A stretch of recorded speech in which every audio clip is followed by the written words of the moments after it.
still short? No, we're fine. We're just all waiting here. for the noon hour to. Waiting for the witching hour.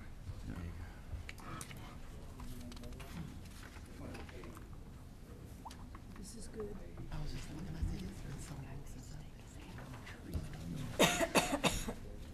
Two people in this building. It's too far to drive. I live in South Ashland. I've got to go where I work, go to the doctor. I live in South Ashland. Everything is if I can only find a church out that way, I'd be good. Okay, staff, are you ready? Okay, it's 12 o'clock, so let's begin. Well, gentlemen, welcome to the Buncombe County Board of Adjustment. I will call this meeting to order. This is a quasi-judicial hearing, and if you're going to give testimony, you'll have to be sworn in. We'll do that in a couple of minutes. We want facts and not conjecture, opinions, or hearsay. We don't have a facility to deal with that. Opinions are not very relevant to us. We want to deal with the facts that you put forward. All your communication should be directed up here, not to the individual members.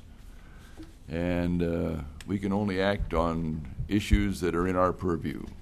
Traffic would be a good example of things we can't deal with, just to give you an idea. So with that, I'll ask the members to self-introduce, starting right down there with Michael Bacote. Lisa Stevens, South Asheville. Jim Guido, Beaver Dam. Peggy Mann, Limestone. I guess I didn't say my name. My name is Jim Lesko, which you can see from the sign there. Keith Levi. George Lycan, South Asheville. James Wilson, South Asheville. Okay, you all received a copy of the minutes of the September 12th meeting. Are there any corrections?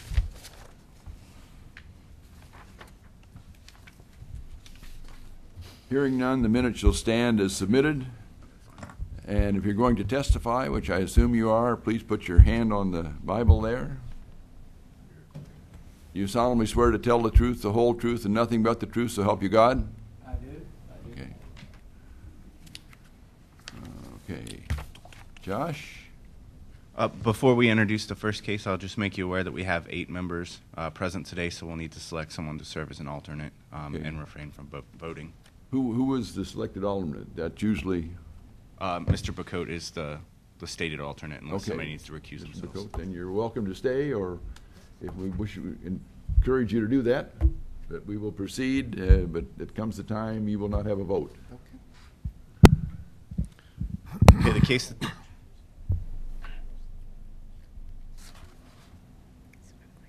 and also just an introduction for Michael. I apologize. This is his first board meeting. We just recently went through a introduction with staff with Keith and Michael both, but just to make the other board members aware, there are new appointees from the county commissioners. Right. The first public hearing that you have before you is EPH 2012-00052. Wade D. Burns, architect, has applied for variances from section 78-646E3, the protected ridge overlay height standards, and 78-646E4, protected ridge overlay building width standards of the zoning ordinance of Buncombe County to site a single-family home on tax lot pin number 9791917245, addressed as 4 Oak Ridge Trail. I'll say in reference to this case, we've not had any public discourse on the matter, receiving very little phone calls, and those that we've received have been for informational purposes only. We have worked pretty extensively with Mr. Burns to understand the site and to look at various options to site this particular home, and the presentation that you have before you is the result of several reviews of staff periods and Mr. Burns' work. So. All right. Okay, gentlemen, if you could give us your names and... Wade Burns, architect. Okay. Pearson Alexander, client.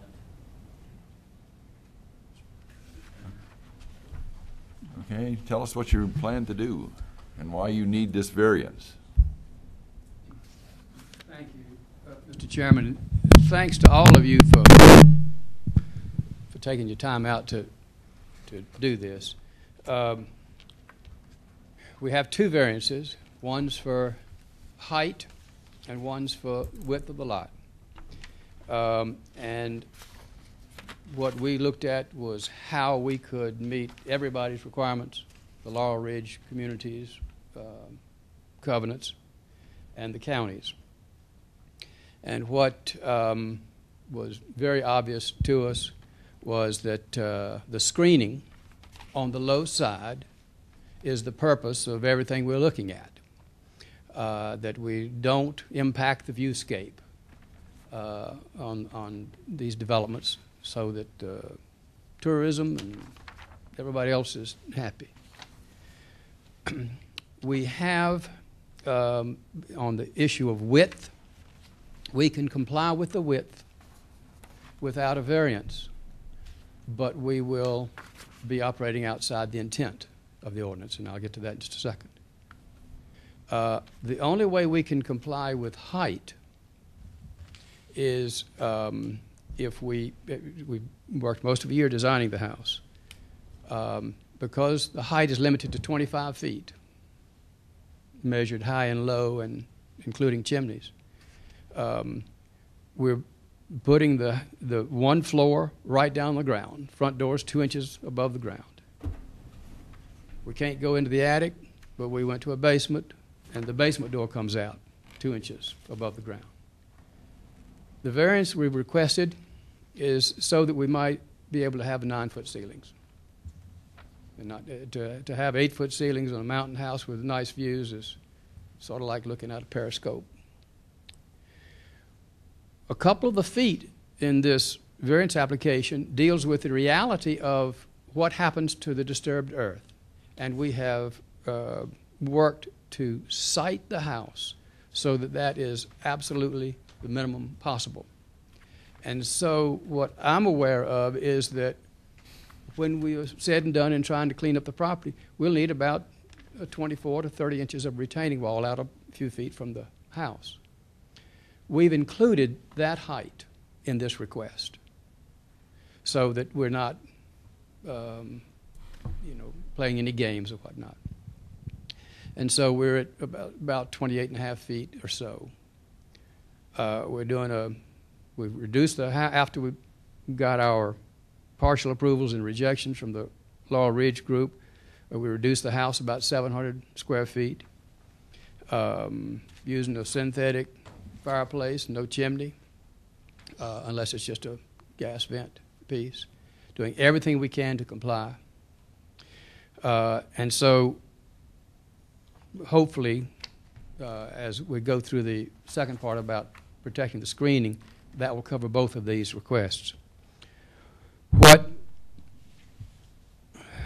What we did was the house is only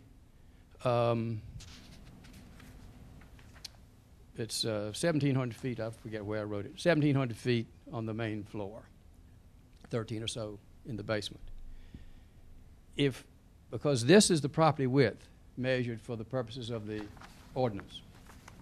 If we take this house and rotate it where this face is parallel to this, we will actually meet the width requirement. Problem is that if we do that, we requested permission from Laurel Ridge to shorten the front yard setback on the high side. This is the high side low. This is the low side. We requested of Laurel Ridge that we be able to bring the house closer to the road so that we could protect more of this screening. They reduced their 35-foot setback by 25%, and so this drawing represents that. But to work with these contour lines that are running like so and not cut into the banks and do so much disruption, we needed to rotate the house from being parallel to this, in which case we would meet the width. But once you turn it, then these sides also are counted as width. So this is our setback allowed by Laurel Ridge. If we rotate the house, I'm going to put the microphone down just for a second.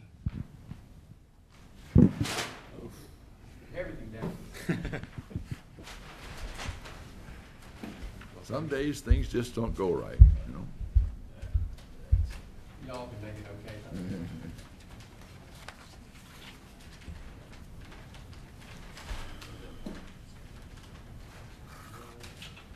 The paper isn't, Huh? the paper's just. Yeah, it'd be tough to grasp.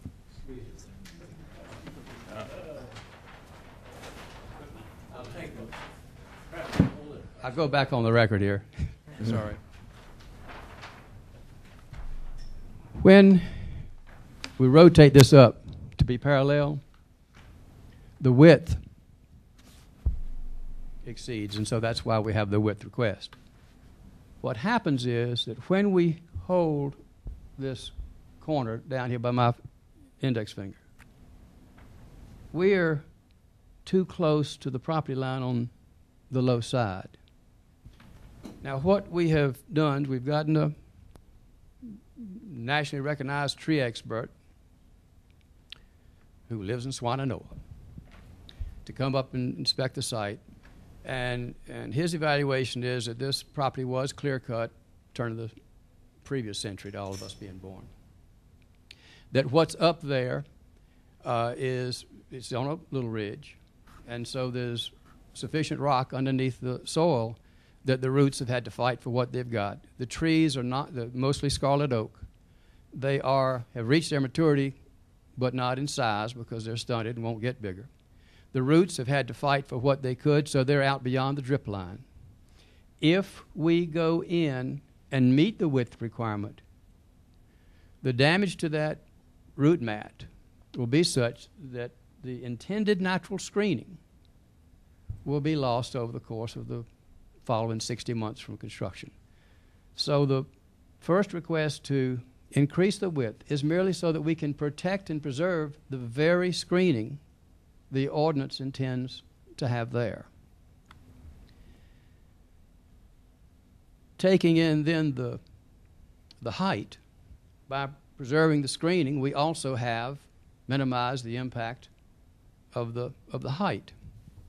The height comes as a result of a covenant by Laurel Ridge that roof pitches must be a minimum of 7 and 12. We're fine with having a lower roof pitch, but the community believes that that would impact their property values, and they want a certain look.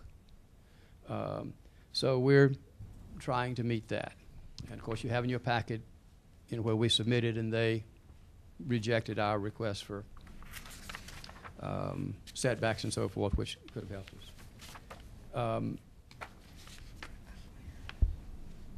I hope that just what I've given you is enough without taking too much more of your time. As I look at the 8 requirements, the only one that, we're not responsible for is the way God built it. The rest of them, we think, fall within the intent, spirit, and purpose of those 2 ordinances. The other exhibit that fell to the floor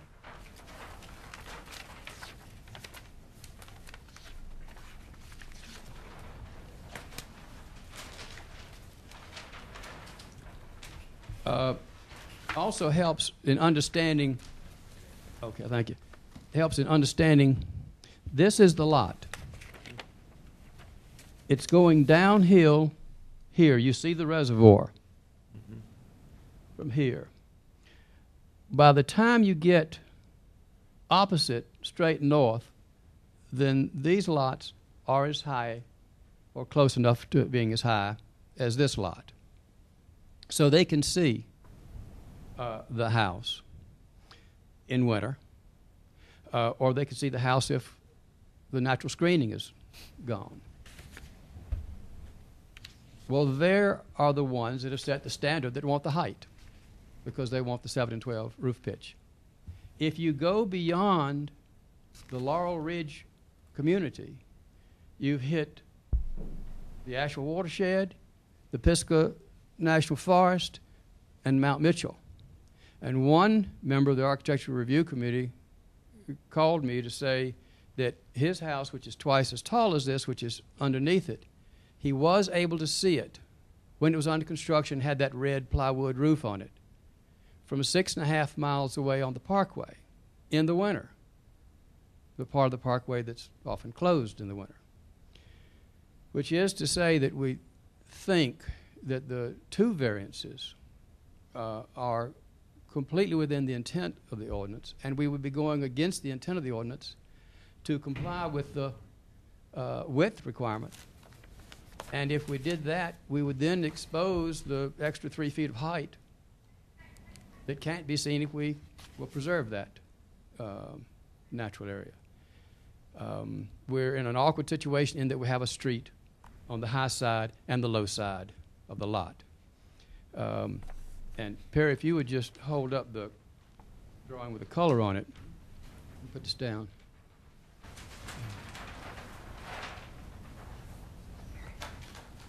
The computer is a wonderful thing in that these are actual hard contour lines on this. And so this is the existing grade of where it would hit this house as it's built. Whereas if we rotate it around to meet the width requirement, then instead of a 30-inch to 18-inch retaining wall, we either are pushing dirt down into the area you want to protect the root mat of, or we're building a taller retaining wall, which creates more of a face, which is the intent to avoid having. I have been through the 8 areas, tried to find the language that gave y'all what you needed to meet those requirements. But I've been architecting for 40 years now, and a lot of times the ordinances are considered an obstacle or a nuisance or whatnot. Sometimes they're considered unreasonable. That's in the perspective of a homeowner who wants to do something different. In this case, Mr. Alexander and his wife want everything that the Laurel Ridge wants, and they want that screened area to be there. And so that's how we have evolved at this design. Any questions, sir, ma'am? Well, I think you've done an exemplary job of looking at the ordinance and trying to make the property fit in there as you would want it to fit. Just one question on this very fragile environment. Can you just talk a little bit about how you're going to protect these root systems and so forth? Because that's a continuing problem with the grading and the compacting of the soil. On our, you can drop that one.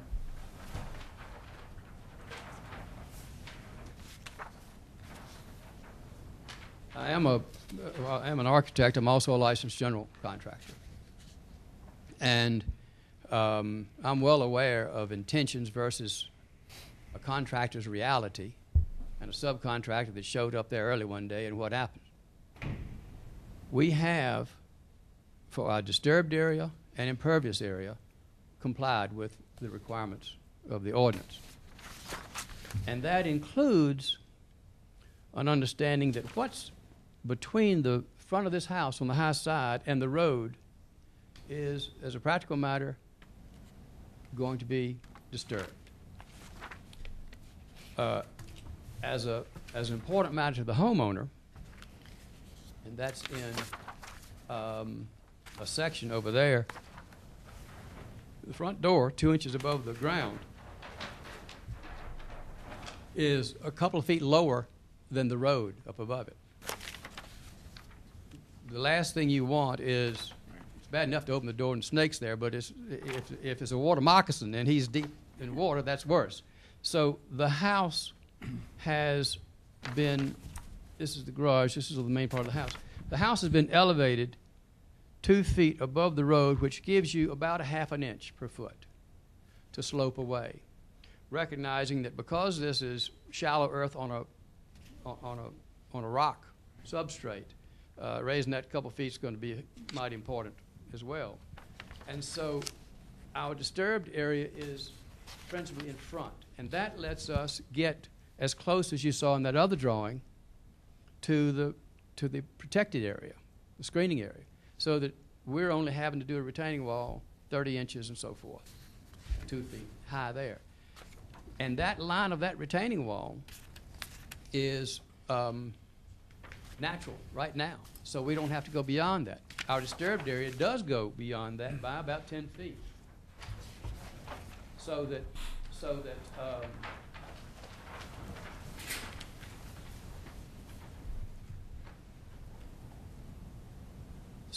the disturbed area is here, the retaining wall is here, recognizing that you've got a small hoe down there that'll be doing those footings.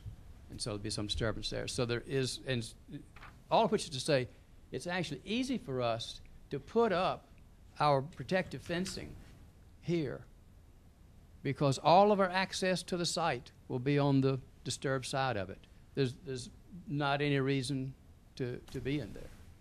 So it should be, both from my experience as a contractor and from an architect who tried to protect stuff from contractors, it should be a pretty easy site to protect.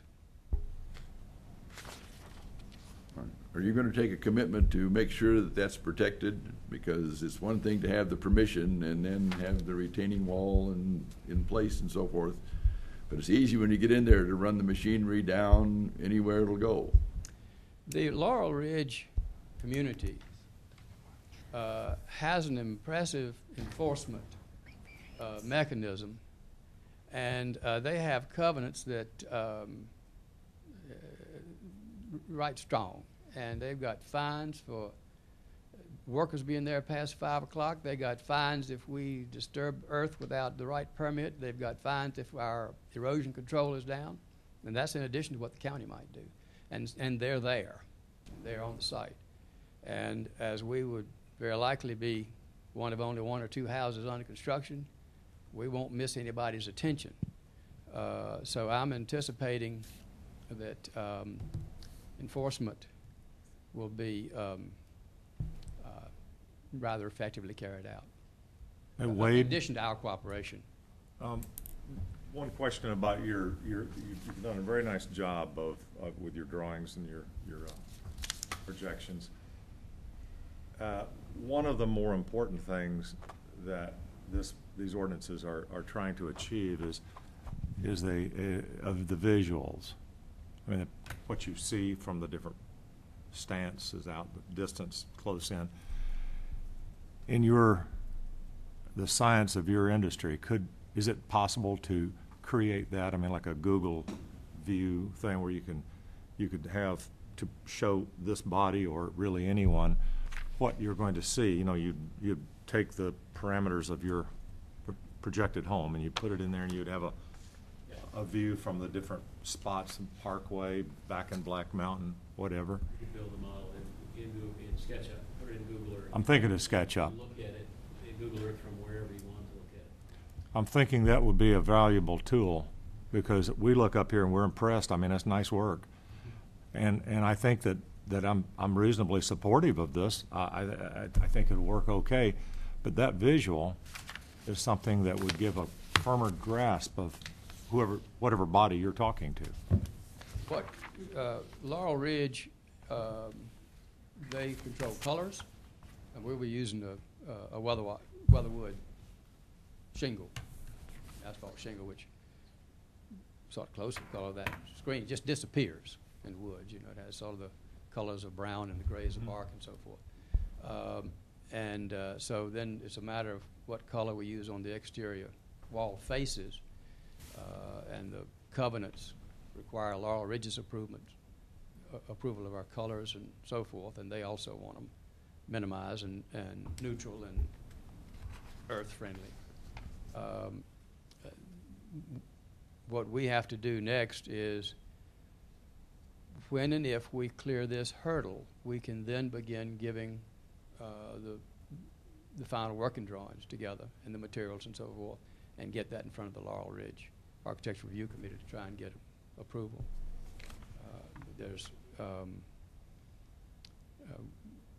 Hopefully we've taken it far enough that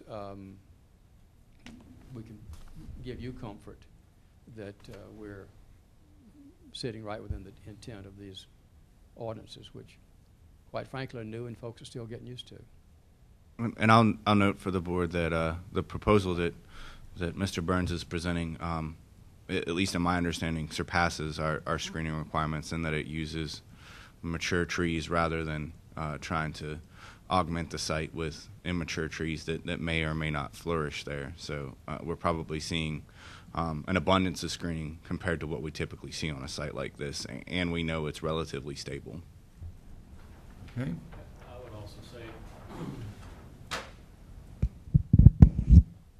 from the homeowner standpoint, my wife and I will, all right, my wife and I will be happy to give every commitment that you might want, that we have no interest in destroying even one leaf of anything more than has to be destroyed. And having built a home in North Asheville here a few years ago, I mean, we put up orange fencing and rebar stakes, and I was scouring all over that place every day, keeping the workers out, and they finally got tired of me pestering them, so they abstained from making a mess of things. So that's my commitment. That is, by the way, Wade identified it, the subcontractors will Oh, yeah. they will spoil Sure. the entire concept Yep. in a minute. On a Absolutely. Sunday afternoon or Right. whenever you're not there, not thinking about it, they'll show up and cut down all Mine your is, trees. I've been doing this all my life, and I've never had a problem. Right. Oh. That's what And the they'll truth say. is, I've never had a problem until they got off the job site and it died the next day. Right.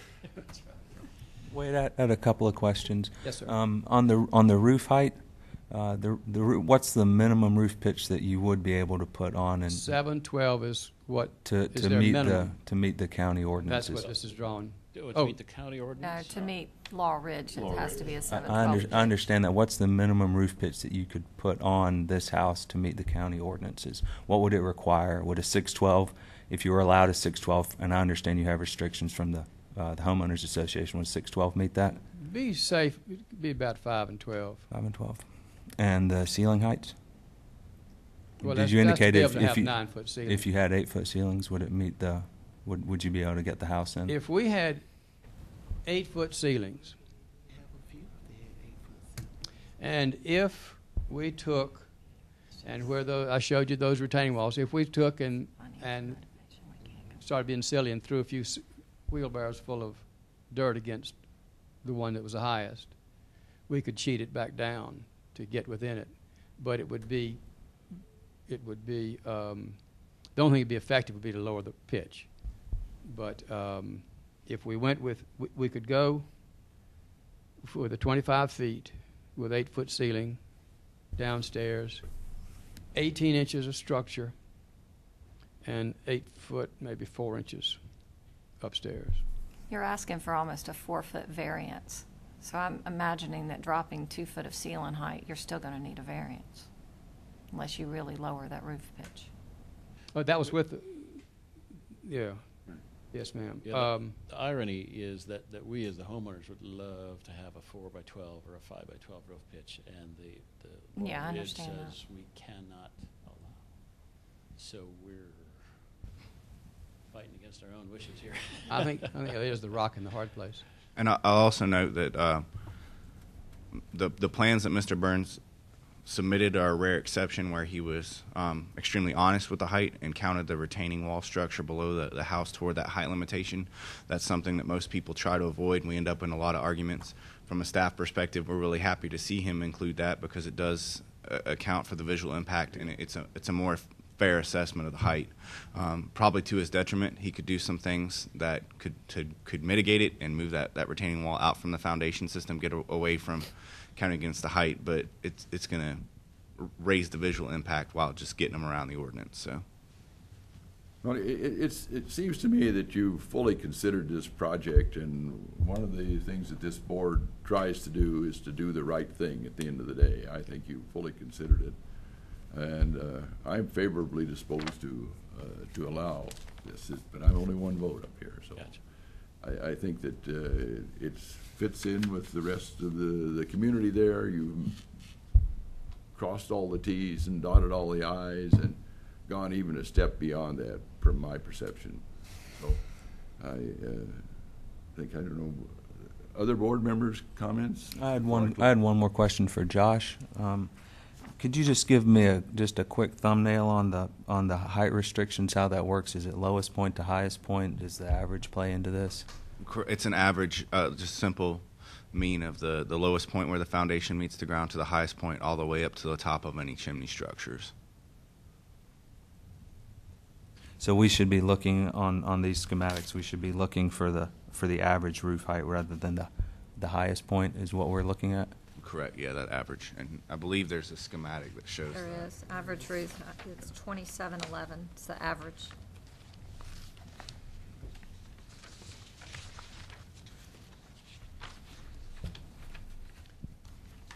If I may, what we did on that one exhibit you have is we, thank goodness for the computer because we could put these exact contours on. And so we showed this is what the maximum height would be at this corner, and this corner of each of those retaining walls, so that you could see exactly where those varied.